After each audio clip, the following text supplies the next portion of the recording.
First ever factory outlet Mukunda jewellery అన్ని బ్రాంచ్లలో Christmas and new year సందర్భంగా ఎన్నో ఆఫర్లు. త్వరలో జూబ్లీ హిల్స్ బ్రాంచ్ ప్రారంభం. బాబు గోవిందన్ గారు, ఇప్పుడు నరేగా స్కీమ్ని మహాత్మా గాంధీ జాతీయ ఉపాధి హామీ పథకాన్ని జీరామ్జీ అని పేరు మార్చారు. ఇదివరకు 100 రోజులు వీళ్ళకి అవకాశం ఉండేది, ఇప్పుడు 125 రోజులు పెంచుతూ కేంద్రం నిర్ణయం తీసుకుంది. అంటే ఈ కూలీలకు సంబంధించి కావచ్చు, రైతు కూలీలకు సంబంధించిన ఈ అంశాన్ని మిమ్మల్ని ఎందుకు అడుగుతున్నా అంటే, మీ నాన్నగారు గురుబాబు గారు, ఆయన అగ్రికల్చర్లో బాగా దిట్ట, అందులో ఎక్స్పర్టు, ప్లస్ హైదరాబాద్కి ఎన్నో ఆధునిక వ్యవసాయ విధానాలు కావచ్చు, ఆధునిక వంగడాలు కావచ్చు హైదరాబాద్కి తీసుకొచ్చిన వ్యక్తి గురుబాబు గారు. ఆయన వ్యవసాయం కూడా చేసేవారు. ఆయనతో పాటు మీకు కూడా చాలా అసోసియేషన్ ఉంది అగ్రికల్చర్ తోటి.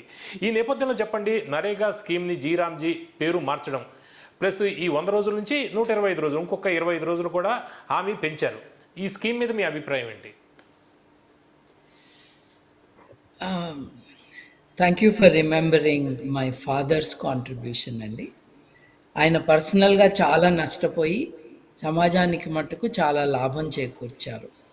ఆధునిక మా మా ఆస్తులన్నీ తుడిచిపెట్టుకుపోయినాయి. ఆయన ఆధునిక వ్యవసాయాన్ని తీసుకొచ్చి, కొత్త వంగడాలను తీసుకొచ్చి, వాటిని ఎలా కల్టివేట్ చేయాలి అని ప్రొఫెసర్లతో కూర్చుని వర్క్ చేశారు ఆయన. మా నాన్నగారి వ్యవసాయం కంటే కూడా ముఖ్యమైన విషయం నేను మీకు చెప్తాను. మా పొలంలో ఒక 250-300 మంది కూలీలు పనిచేసేవారు. వాళ్ళు ఎప్పుడు అలసిపోయినా వాళ్ళ మీద ఆజమాయిషీ ఉండటానికి వీల్లేదు. విశ్రాంతి తీసుకోవాలి, వాళ్ళకి మజ్జిగ తాగిపియాలి, ఎండ బాగా ఉంటే పని చేయాల్సిన అవసరం లేదు అని చెప్పారు. అంతకంటే ఎక్కువ నాకు చాలా గర్వంగా ఉండే విషయం ఏంటంటే, నేను ఒక రోజు ఉండగా రేపు ఎంతమంది కూలీలు పనిచేయటానికి కావాలి అని అడిగితే ఒక 20-30 మంది పేర్లు అక్కడ లిస్టులో ఉంటే, వాళ్ళు ముసలి వాళ్ళు ఏం చేయలేరు, వాళ్ళు వద్దు సార్ అని అంటే చాలా తప్పు. పని చేయలేకపోతే మరి వాళ్ళకి ఎట్లా, వాళ్ళ జీవితం వాళ్ళ జీవనం ఎట్లా, కాబట్టి వాళ్ళని తప్పకుండా తీసుకుందాం మనము అని తన పర్సనల్ లెవెల్లో ఆయన చేశారు. ఏది నష్టాలు వస్తున్న వ్యవసాయం టైంలో ఆయన పని చేశారు. ఇటువంటి ఒక పర్సనల్ ఫిలంథ్రోపిక్ ఎఫర్ట్కి మనం ఎవరిని వదలకూడదు. సిస్టమే వాళ్ళని కాపాడాలి. ఆ కాంటెక్స్లో ఆధునీకరించబడుతున్న మన ఎకానమీలో దెబ్బతినే వాళ్ళు చాలామంది ఉంటారు. కాబట్టి వాళ్ళకి some basic social safety net create చేయాలి అని దాన్ని ఈ నరేగా ఇంట్రడ్యూస్ అంటే ఇది హక్కులాగా ఉండేది, ఇప్పుడు హక్కు కాదు అనేది కూడా కొంతమంది ఆరోపిస్తున్నారు. ఇప్పుడు 2 విషయాలండి. రైట్ టు లైఫ్ అని అన్నారు కదా, అది ఒక ప్రాథమిక హక్కు కదా. జీవనాధారం లేకపోతే ఆ హక్కుని ఎవరు ఎలా ఎంజాయ్ చేయగలరు? చేయలేరు. సంవత్సరానికి 100 రోజులు పనిచేస్తే, అది ఆ జీతానికి పనిచేస్తే, ఆ కూలీకి పనిచేస్తే ఎవరికైనా తిండి చాలుతుందండి? Already it was a faulty thing. 2005లో ఇంట్రడ్యూస్ చేశారు నాకు గుర్తున్నంత. Manmohan Singh first UPA. Yes, 20 ఏళ్ళు అయింది. అప్పటికే ఇట్ వాజ్ ఇన్అడిక్వేట్. ఎందుకంటే నిజంగా నువ్వు ఉపాధి కల్పించాలి అని అంటే 250 నుంచి 300 రోజులు నువ్వు కల్పించాలి. రోజు తినాలి కదా మనుషులు, మొదటిది. రెండోది, పిల్లలు ఈ ఆఫ్రికాలో ఉన్న డెజర్ట్ ఉంది కదండి, సహారా డెజర్ట్ అంట. సబ్ సహారన్ సొసైటీస్, కంట్రీస్ ఏవైతే ఉన్నాయో ప్రపంచంలో అత్యంత ఆకలితో ఉన్న సమాజాలు అవి. ఉత్తర భారతదేశంలో వేటినైతే కొంచెం కించపరుస్తూ బీమారు స్టేట్స్ అని అంటారు, బీమారు స్టేట్స్, ఆ స్టేట్స్ యొక్క nutritional levels sub Saharan Africa లెవెల్సే. అంటే మీరు 20 ఏళ్ల పాటు నరేగా ఆధారంగా ప్రజలకి తిండి కానీ జీతం కానీ కూలీ కానీ ఇస్తున్నారో, ఇచ్చినా కూడా అక్కడ పిల్లల హైట్ కానీ వెయిట్ కానీ వెరీ బ్యాడ్. ఒక జాతిగా మనం బాధపడాలి. ఎందుకనంటే ఈ పిల్లలు ఎదగట్లేదు. వీళ్ళు పెద్దయినాక సమాజానికి వాళ్ళ ఫుల్ పొటెన్షియల్ ఇవ్వలేరు. ఈ పిల్లల ఆరోగ్యాన్ని మనం కాపాడటం అన్నది మనందరి బాధ్యత. నువ్విచ్చే 100 రోజుల కూలి 120 ఆ ఇచ్చేసారు ఇప్పుడు కొత్త కుటుంబాలను స్కీమ్లో. కాపాడు. 125 ఏంటండి, నేను అంటున్నాను కదా, ఆ 200 కూలీ పైనే. లెవెల్‌లో 300 రోజులు ఇవ్వాలి మొదట. కానీ మనం ఆధునీకరించే ప్రయత్నం చేయకపోతే ఎట్లా? మన వ్యవసాయాన్ని, మన సమాజాన్ని. ఎంతసేపు దుబాయ్‌కిను, మిడిల్ ఈస్ట్ కంట్రీస్‌కి మీరు ఇంట్లో పనిచేసే మెయిడ్ సర్వెంట్స్‌నే పంపిస్తావా అని పివి నరసింహారావు గారు అడిగారు. పివి నరసింహారావు గారు అడిగినప్పటి నుండి ఇప్పటికీ ఈ 35, 40 ఏళ్ల కాలంలో మీరు ఎంతమందికి ఎన్ని నైపుణ్యాలు నేర్పించారు? ఇది కదా ఒక అవును. ఒక ఎకానమీని నెక్స్ట్ లెవెల్‌కి తీసుకువెళ్ళటానికి నైపుణ్యాలు నేర్పించాలి. అటువంటివి నేర్పించట్లేదు అన్నది వాస్తవం. ఇప్పుడు స్కిల్ ఇండియా అని స్కీమ్ పెట్టారు కదా! అవును. స్కిల్ ఇండియా స్కీమ్‌లో ఎంత ఘోటాలా జరుగుతుందో ఒకసారి దగ్గరగా ఎళ్లి చూస్తే తెలుస్తుంది. దగ్గరగా కాదండి, దూరంగా ఉన్నా కూడా తెలుస్తుందండి. ఏం జరుగుతుంది? పేపర్లలో రిపోర్ట్స్ వస్తున్నాయి. ఫాల్స్ ఎన్రోల్మెంట్స్ పేరుతో డబ్బులు వసూలు చేసుకుంటున్నారు గవర్నమెంట్ దగ్గర నుంచి. పాలిటీషియన్స్, ఆ ఇన్‌స్టిట్యూట్స్ పంచుకుంటారు ఆ డబ్బులు. అంటే చాలా మంచి స్కీమ్‌ని ఇంప్లిమెంటేషన్‌లో సరిగ్గా చేయలేదు. ఇప్పుడు 80% ఆఫ్ ఇండియానా, నాకు ఫిగర్స్ సరిగ్గా గుర్తులేవు. 80% ఆఫ్ ఇండియాను, 70% ఆఫ్ ఇండియాకు సబ్సిడైజ్డ్ ఫుడ్ ఇస్తున్నాము అని ప్రభుత్వం గర్వంగా చెప్పుకుంటుందండి.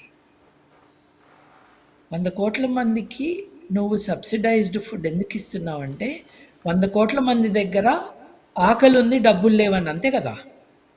హ్మ్. సిగ్గుపడొద్దు మనం. $4 ట్రిలియన్ ఏంటి? మనము పర్ క్యాపిటా డిస్ట్రిబ్యూట్ చేస్తే మన జీడిపిని, ఆకలితో ఉండి తమ తిండి తాము కొనుక్కోలేని పరిస్థితిలో ఉన్న జనాభాకి నువ్వు ఫ్రీగా కానీ తక్కువ రేటుకి కానీ డబ్బులు ఇస్తున్నావు, లేదు ఫుడ్ పెడుతున్నావు, వాట్ ఎవర్ ఇట్ ఈస్. ఇది గర్వపడటానికి ఆస్కారం లేని పరిస్థితి. ఈ కాంటెక్స్లో ఆఫ్ కోర్స్ ఇంతకుముందు ఆధార్ లేనప్పుడు మోసాలు పంచాయతీ లెవెల్లో ఎక్కువ జరిగాయి. ఇప్పుడు డైరెక్ట్‌గా బ్యాంక్ అకౌంట్‌లోకి డబ్బులు వెళ్తున్నాయి. ఆ మేరకు అంతవరకు మంచి జరుగుతుంది కానీ, ఓవరాల్‌గా విచారకరమైన విషయం. మన పిల్లల న్యూట్రిషనల్ ఇన్‌పుట్స్ చాలా పువర్‌గా ఉన్నాయి. వాళ్ళకి కావాల్సిన మాంసకృతులు అంటే ప్రోటీన్స్ గానీ, కార్బోహైడ్రేట్స్ గానీ లేవు. వీళ్ళు 5.5 అడుగులు ఎత్తుండాల్సిన వాళ్ళు 4.5 నుండి 5 అడుగుల ఎత్తులోనే ఉంటున్నారు పిల్లలు. ఇది దారుణం, అన్యాయం. తల్లిదండ్రులైన ప్రతి ఒక్కళ్ళకి కళ్ళెంట నీళ్లు రావాలి. ఆ బిడ్డలకి సరిగ్గా తిండి లేని కారణంగా వాళ్ళ ఎదుగుదల ఆగిపోయింది. వాళ్ళకి చదువు లేని కారణంగా వాళ్ళు ప్రాపర్‌గా they cannot participate in the economy. దాంట్లో 100 గానీ, 125 గానీ ఈజ్ నాట్ గుడ్ ఎనఫ్. రెండోది ముఖ్యమైన విషయం మీరు చెప్పారు. ఇది హక్కు కూడా కాకుండా పోతుంది. హ్మ్. మూడవ విషయం, 20 ఏళ్ల క్రితం నువ్వు ఎంత ఇచ్చావు కూలి? 20 ఏళ్లలో ఇన్ఫ్లేషన్ ఎంత వచ్చింది? రూపాయి విలువ డాలర్ కంపేర్ చేసి ఎంత పడిపోయింది? ఇప్పుడు ఇండియాలో నువ్వు లెక్కలేయటం ఏదైనా గోల్మాల్ చేస్తావేమోనని, ఎందుకంటే మన ప్రభుత్వాలు చేస్తూ ఉన్నాయి కాబట్టి అలా డాలర్తో నేను కంపేర్ చేస్తున్నా. ఆల్రెడీ వీక్ అవుతున్న డాలర్కి కంపేర్ చేస్తే 20 ఏళ్ల క్రితం రూపాయి విలువ ఎంత, ఇవాళ రూపాయి విలువ ఎంత? నువ్వు నరేగాలో ఇచ్చిన కూలీని అప్డేట్ చేసావా?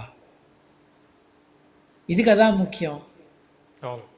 అది చేయకపోగా హక్కు కూడా లేకుండా చేసి, అసలు ముఖ్య ఉద్దేశం దాని పేరు మార్చాలండి. ఇప్పుడు గాంధీ గారి పేరు ఎందుకు? గాంధీ గారి హంతకుల్ని గొప్పవాళ్ళని మెచ్చుకునే ఒక అడవి జాతిని, అడవి జాతి అంటున్నాను అడవిలో ఉండే వాళ్ళని కించపరచడానికి కాదు, అడవిలో జంతువులు ఉంటాయి కాబట్టి, అటువంటి వారిని మెచ్చుకుని గాంధీ గారి హంతకుడిని మహాత్మా అనేవాళ్ళు పార్లమెంట్లో కూర్చుంటున్న పరిస్థితిలో గాంధీ గారి పేరు లేకుండా చేస్తే చాలు. అసలు ముఖ్య ఉద్దేశం అది. 25 రోజులు మీన్స్ నథింగ్, హక్కులు తీసేసుకోవటం అన్నది ఇంకోటి. ఇది ఎవరికి వ్యతిరేకంగా చేస్తున్నారండి? మన దేశ ప్రజలకే కదా. ఒక్కటి మటుకు, మీరు రైతు బిడ్డగా కొద్ది కాలం తెలుసో తెలియక వ్యవసాయం చేసి నన్ను మీరు అడుగుతున్నారు కాబట్టి, ట్రాక్టర్ పెడితే ఎంత ఖర్చు అవుతుందో తెలిసి కూడా కూలీలను పెట్టుకున్న కుటుంబం నుంచి నేను వచ్చాను కాబట్టి నేను ఇది చెప్తాను మీకు. నరేగా వచ్చిన టైంలో మీరు గనక రైతులకి కూలీలు కావాల్సిన టైంలో వాళ్ళకి నరేగా మీరు వాళ్ళకి ఆ సబ్సిడీ ఇస్తేనో వాళ్ళు పొలాల్లో పనిచేయడానికి రావటం ఆపేశారు. పొలంలో పనిచేయడానికి రావట్లేదు అని ట్రాక్టర్లు తెచ్చుకున్న రైతులు ఉన్నారు. ఎక్కువ సిస్టమ్ దెబ్బతింది. దెబ్బతిన్నది, నష్టపోయింది. కూలీ చేస్తూ కొత్త నైపుణ్యాలు నేర్చుకొని గ్రాడ్యువల్గా ముసలి వాళ్ళు అవుతున్న పాపులేషన్. ఓ సో ఇక్కడ తప్పేం జరిగిందంటే, పొలాలలో పని లేనప్పుడు వాళ్ళకి నరేగా కింద సపోర్ట్ ఇవ్వాలి. Correct correct. పొలాలలో పని ఉన్నప్పుడు పని చేసే అవకాశం ఇవ్వాలి, వాళ్ళకి జీతాలు కూలీలు ఎక్కువ వస్తాయి. ఇది డ్యామేజ్ అయిపోయింది. రైతులకు వ్యతిరేకంగా, కూలీలకు వ్యతిరేకంగా. కోర్స్ నేను రిక్షా కార్మికులు, కూలీలు లేని ఎకనామిక్ సిస్టమ్ కావాలని కోరుకునే వాళ్ళల్లో నేనున్నాను. కానీ మన కోరికలు గుర్రాలు అయిపోకూడదుగా, దానికి ట్రాన్సిషన్ టైం ఉంటుందిగా. ఈ టైంలో ఎవరు దెబ్బతినకూడదు. పిల్లలని పొలాల్లో పనిచేయటం ఆపిచ్చారు, బాండెడ్ లేబర్ తీసేశారు. దాదాపు బాండెడ్ లేబర్ ఈజ్ గాన్. నా చిన్నప్పుడు బాండెడ్ లేబర్ అన్నది సిగ్గుతో తలంచుకునే ఒక పరిస్థితి. అది ఈరోజు అట్లా లేదు, మారింది. ఇంకా ఇంప్రూవ్ చేయాల్సిన దగ్గర ఒక సోషల్ విజన్ లేకుండా ఈ స్కీమ్ని ఆల్టర్ చేసి గాంధీ గారి పేరు తీసేసి దానిలో ఉన్న ఎసెన్స్ స్పిరిట్ని బయటకు లాగేశారు. చూడండి, ఇది చాలా విచారకరం. ఎందుకంటే ఎకానమీ పర్పస్ ఏంటి? లాభాలు కాదు, అందరికీ సమాజంలో పార్టిసిపేట్ చేసే అవకాశం క్రియేట్ చేయడం. ఇప్పుడు కొత్తగా కొత్త ఎకానమీ, కొత్త టెక్నాలజీ, ప్రపంచం అంతా మారుతుంది. మనం ఇంకా we're not catching up yet. సమాజాన్నంతా ఆ డైరెక్షన్కి ఒక యుద్ధ ప్రాతిపదికన మనం తీసుకువెళ్ళాలి. ఈ బస్సు ఎక్కకపోతే మనం అక్కడే ఉండిపోతాం. బస్సు ఎక్కాలి, రైలు వెళ్ళిపోతుంది, తూర్పుకు వెళ్తున్న రైలు నువ్వు ఎక్కాలి. దానికి చదువు రావాలి, నైపుణ్యాలు నేర్చుకోవాలి. మనమేమో బట్టే చదువులు అనుకుంటాం. ఈ రాడికల్ ట్రాన్స్ఫర్మేషన్ అన్నది తీసుకువచ్చే ధైర్యం ఉన్న పొలిటికల్, సోషల్ లీడర్షిప్ మనకు వచ్చిన రోజు ఈ నరేగానండి, దాన్ని ఇప్పుడు రాముడు పేరు వచ్చేటట్టుగా తీసుకొచ్చే నువ్వు ఏదైనా స్కీమ్ కానీ చూడండి. హే రామ్ అంటూ చనిపోయిన గాంధీ గారి పేరు తీసేసి రాముడు పేరు పెట్టారు మీరు. సరే, అది ఒక పాలసీ డెసిషన్ అనొచ్చు. దాని వెనక ఉద్దేశాలు అంత క్లియర్గా, క్లీన్గా లేవని అనుకునే చాలామంది ఉన్నాము. But that's only cosmetic. The essence of the scheme పేరు మారిస్తే ఏముందండి? స్కీమ్ని బెటర్ చేస్తే బాగుండేది, చేయలేదు. Okay okay. ఇప్పుడు రిపీటెడ్గా మానవ హక్కుల, ఇది జాతీయ మానవ హక్కుల కమిషన్ మీటింగ్కి ప్రధానమంత్రి గారు వెళ్ళి హక్కులు కాదు బాధ్యతల గురించి మాట్లాడాలి మనం అని చెప్పారు. అక్కడ చెప్పాల్సిన అవసరం ఉందా? హక్కుల కమిషన్కి వెళ్ళి హక్కులు కాదని చెప్పాల్సిన అవసరం ఉందా? మన హక్కుల్లో ఏదో అన్ని దేశాల కంటే పైన ఉన్నట్టు. సో మన రాజ్యాంగము ఒక హక్కుల పట్టిక. ఆ హక్కులను కాపాడటానికే వ్యవస్థ ఎలా ఉండాలో రూల్స్, రెగ్యులేషన్స్.